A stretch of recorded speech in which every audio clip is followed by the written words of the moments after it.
L'infini se contemple indéfiniment. Ça se passe là-haut, par Eric Simon.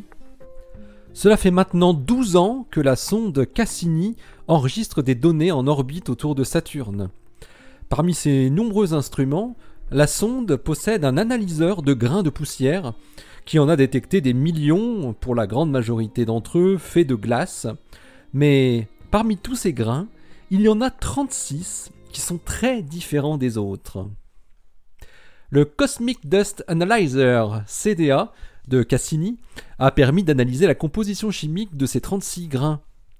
Les chercheurs en déduisent que cette trentaine de grains de poussière provient de l'extérieur de notre système solaire, du milieu interstellaire.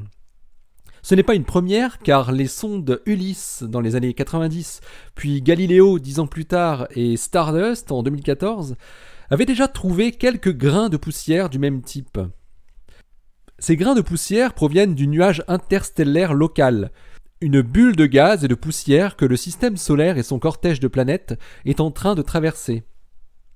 Les scientifiques responsables de l'instrument CDA de Cassini, autour de Nicola Altobelli de l'ESA, espéraient depuis longtemps pouvoir attraper quelques spécimens poussiéreux en cherchant dans la bonne direction et en sélectionnant la bonne vitesse.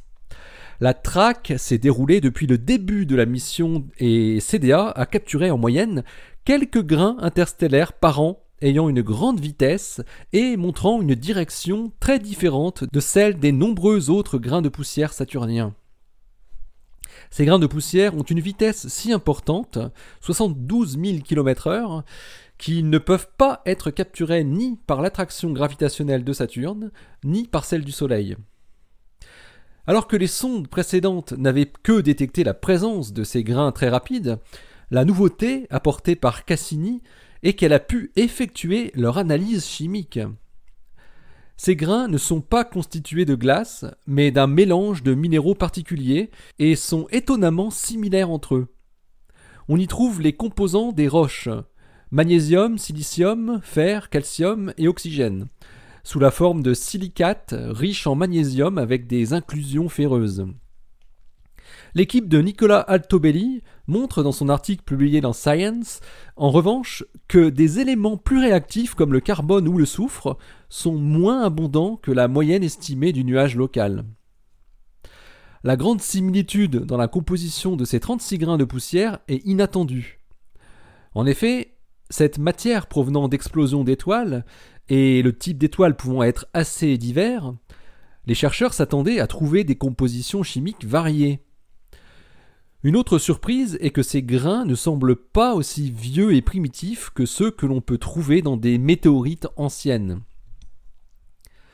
Nicola Altobelli et ses collaborateurs pensent que ces grains de poussière interstellaire, provenant d'une région de formation d'étoiles de troisième génération, pourraient être détruits puis recondensés plusieurs fois dans un processus répétitif à chaque passage d'une onde de choc produite par une explosion d'étoiles de la génération précédente, avant d'être finalement accélérés une dernière fois pour arriver au niveau du système solaire.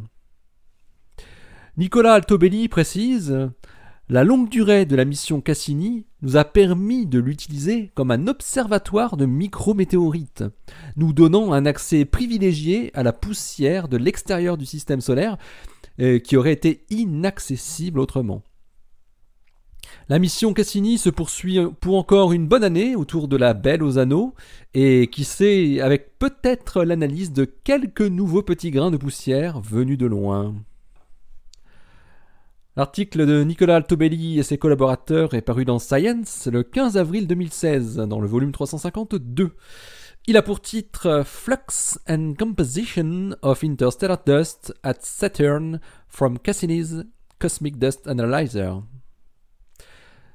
A très bientôt sur Ça se passe là-haut. Restez bien à l'écoute sur le www.ça-se-passe-là-haut.fr, le blog où l'univers se contemple indéfiniment, et le blog où Saturne se contemple indéfiniment aussi. Vous retrouvez ce podcast sur podcloud.fr, sur iTunes et sur YouTube. Allez, d'ici la prochaine, portez-vous bien, restez bien les yeux au ciel, restez bien les yeux sur Saturne, le soir vers l'horizon est, à côté de Mars, Oui. Et restez bien les pieds sur terre. Allez, salut!